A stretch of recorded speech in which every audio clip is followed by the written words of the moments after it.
আসসালামু আলাইকুম। সংবাদে আপনাদের সবাইকে স্বাগত। সংবাদ শিরোনাম।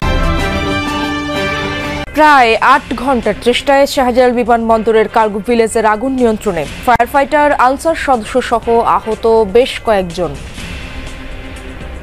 ৩৫টা ইউনিট কাজ করেছে, আমাদের জানার মধ্যে কোনো নিহত নাই।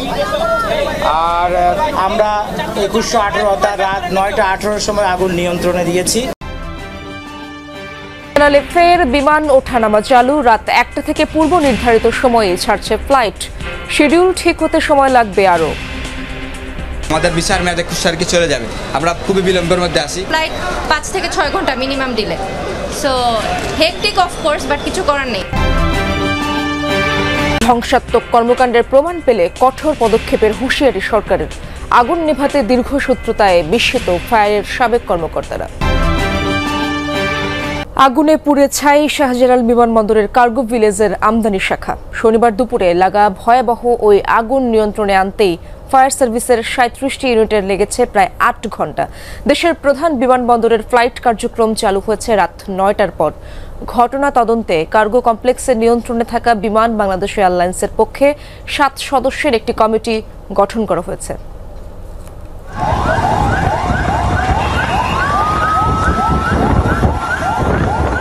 দেশে বিমানবন্দরের ইতিহাসের ভয়াবহ আগুনের সূত্রপাত শনিবার দুপুরের দিকে। কার্গো ভিলেজের কুরিয়ার সেকশনের উত্তর প্রান্তে কালো ধোঁয়ার কুণ্ডলী দেখে ছড়িয়ে পড়ে আতঙ্ক। প্রথম দিকে বিমানবন্দরের ফায়ার সার্ভিসের 2টি ইউনিট এসে ব্যর্থ হয়। তলব করা হয় বন্দরের আশপাশের ফায়ার সার্ভিসের অন্য ইউনিটগুলোকে। ততক্ষণে আগুন ছড়িয়ে পড়ে পুরো কার্গো কমপ্লেক্সে। কালো ধোঁয়ায় আচ্ছন্ন হয়ে পড়ে বিমানবন্দর এলাকা। কুরিয়ার গেট থেকে আগুনটা লাগছে, তারপরে আপনার কুরিয়ার গেট থেকে আগুনটা যদি লিবেল হইতে 10-15 মিনিটে হয়তো বা যদি এই এক পানালা আছে এখানে, আর এখানে ওই যে আপনার পরোটা রুটি বুটি বেসে, ও বললো যে আমাদের যদি ঢুকতে দিত তাই 10 থেকে 15 মিনিটের ভিতরে আমরা 10-15 মিনিট লাগবে না, 5-10 মিনিটের ভিতরে আমরা ওটা লিবিতে পারতাম। আমরা যেভাবে দেখছি, ওরা যেভাবে দেখছে, যদি ওকে যাইতে দিত, কিন্তু ওরা যাইতে দেয় না, যার কোনো ওরা যায় না, এবং ওখান থেকে লাইগা তাৎক্ষণিক এদিক ঢুকে গেছে। বন্ধ হয়ে যায় সব ধরনের বিমান ওঠানামা।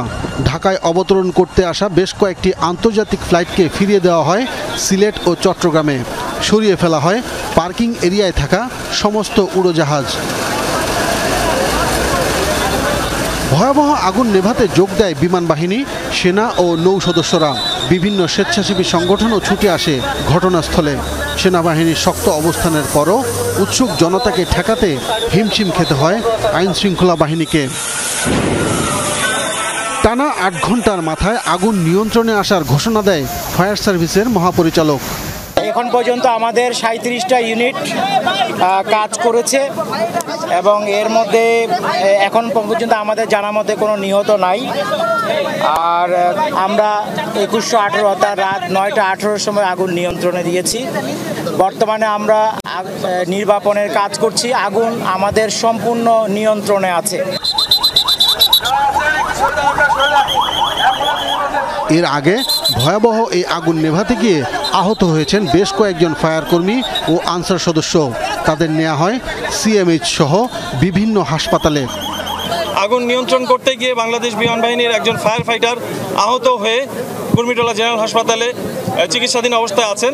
একই সাথে এই মুহূর্তে বাংলাদেশ বিমান বাহিনীর প্রায় 500 সদস্য এবং প্রয়োজনীয় সংখ্যক ফায়ার ইকুইপমেন্ট সহ ফায়ার ভেহিকেল এবং ক্র্যাশ টেন্ডার, ডোমেস্টিক টেন্ডার, এগুলো সবই বিমান বাহিনীর পক্ষ থেকে প্রস্তুত রাখা আছে, শুধুমাত্র কোনো অনাকাঙ্ক্ষিত অপ্রত্যাশিত ঘটনা মোকাবেলা করার জন্য।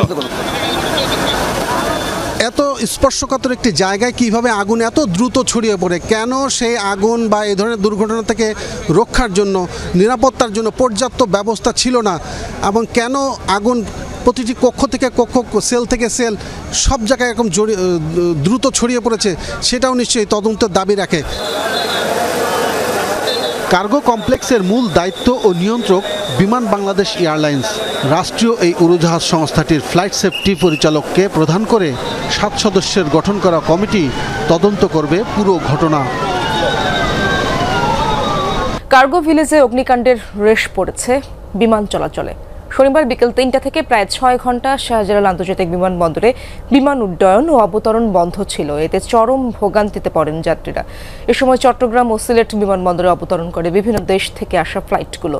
পরে আগুন নিয়ন্ত্রণে এলে রাত ৯টার পর শাহজালালে শুরু হয় বিমান চলাচল। সব পুড়ে গেছে, কিছু অবশিষ্ট নেই, ভাই, আমরা পথে বসে গেছি। লেলিহান অগ্নিশিখায় কারো কারো স্বপ্ন হয়েছে দগ্ধ, পুড়ে ছাই হয়েছে বিদেশ থেকে আমদানি করা পণ্য। তাদের অস্ত্রজলে নেভেনি হযরত শাহজালাল আন্তর্জাতিক বিমানবন্দরের কার্গো ভিলেজের আগুন। যখন নিভেছে তখন আর কোনো কিছুর অস্তিত্ব নেই।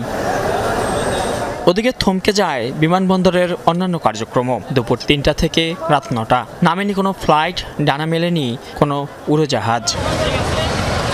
এই ক্ষতির দিনে ভোগান্তির গল্প বিদেশগামী মানুষের। কেউ সকাল থেকে, কেউ দুপুর থেকে বিমানবন্দরে বিমানের অপেক্ষায় থেকেও জানেন না গন্তব্যের উদ্দেশ্যে কখন উড়াল দিতে পারবেন। বেজিং হয়ে দক্ষিণ কোরিয়াতে যাব। এখন কি অবস্থা, কি জানেন? এখন ভিতরে ঢুকলাম, কর্তৃপক্ষ আমাকে বললো যে আগামীকাল 11টার মধ্যে আসতে, 2টার দিকে ফ্লাইট দেওয়ার সম্ভাবনা। টাইম তো ওয়েস্ট হয়েছে, আর হয়রানি তো আছে, বাসা থেকে আসা আবার যাওয়া। নির্দিষ্ট কোনো টাইম দিতে পারতেছে না ফ্লাইট কখন হবে, তো এটা হয়তো 2-1 দিন মানে পরও হইতে পারে। আমাদের বিচার মেয়াদে খুশি আর কি চলে যাবে। আমরা খুবই বিলম্বের মধ্যে আছি, খুব চিন্তায়, আমাদের ফ্যামিলি খুব চিন্তার মধ্যে আছে। বিমান স্থগিত হওয়ায় কেউ কেউ নিজ থেকেই রওনা হয়েছেন হোটেল কিংবা বাসার উদ্দেশ্যে। আবার কারো কারো বিমান কর্তৃপক্ষই করেছে থাকা খাওয়ার ব্যবস্থা। পরবর্তী ফ্লাইট বা তাদের যে ফ্লাইটটি ক্যান্সেল হয়েছে বা স্থগিত হয়েছে আপাতত, সেই ফ্লাইট কখন দেয়া হবে সেই সময়টা তাদেরকে জানানো হয়নি এবং তারা অনেকেই এখনও বিমানবন্দরের অপেক্ষায় আছেন। অনেকেই দেখেছি যে আমরা চলে গিয়েছেন। প্রতিটা ফ্লাইট 5 থেকে 6 ঘন্টা minimum delay. So hectic of course, but কিছু করার নেই। এয়ারাবিয়া লাইন্স আমাদেরকে হোটেলে নিয়ে যাচ্ছে, নেক্সট ফ্লাইটে আবার ওনারা নিয়ে এসে নিজ দায়িত্ব উঠায় দেবে। এখন থাকার ব্যবস্থা তারা দায়িত্ব নিছে, তারা গাড়ি দিয়ে নিয়ে হোটেলে রাখবে, ওইখান থেকে ফ্লাইট যে সময় হবে আবার তারা নিয়ে আসবে। আগুনের লেলিহান শিখায় ভস্য আমদানি করার শত শত কোটি টাকার নানা পণ্য। মারাত্মকভাবে ক্ষতিগ্রস্ত হয়েছে পুরো কার্গো ব্যবস্থাপনা। ক্ষয়ক্ষতির সঠিক পরিমাণ এখনও নির্ধারণ করা যায়নি। অন্তর্বর্তীকালীন সরকার বলছে ধ্বংসাত্মক কর্মকাণ্ডের প্রমাণ পেলে কঠোর পদক্ষেপ নেওয়া হবে। আর ফায়ার সার্ভিসের 7 সদস্যের তদন্ত কমিটিকে 4 কার্যদিবসের মধ্যে রিপোর্ট দিতে বলা হয়েছে। কার্গো ভিলেজের যে অংশ থেকে আগুনের সূত্রপাত সেটা সবচেয়ে গুরুত্বপূর্ণ কুরিয়ার শাখা। আমদানি করা সবচেয়ে গুরুত্বপূর্ণ ম্যাটেরিয়ালস সহ স্পর্শকাতর পণ্য মজুদ রাখা হয় সেখানে। চোখের সামনে সব পুড়ে ছাই হয়েছে রাক্ষসে আগুনের লেলিহান শিখায়। আগুন লেগেছে শুধু আমদানি শাখায়। এখানে বিভিন্ন আন্তর্জাতিক কুরিয়ার সার্ভিস, ফ্রেট ফরওয়ার্ডের কোম্পানি এবং শত শত টন পণ্য সংরক্ষিত থাকে। দৈনিক যেখানে ধারণ ক্ষমতা 300 টন, সেখানে প্রতিদিন জমা হয় 1000 টনেরও বেশি খালাস পণ্য, যার পুরোটাই এখন কেবলই পোড়া ধ্বংসস্তূপ।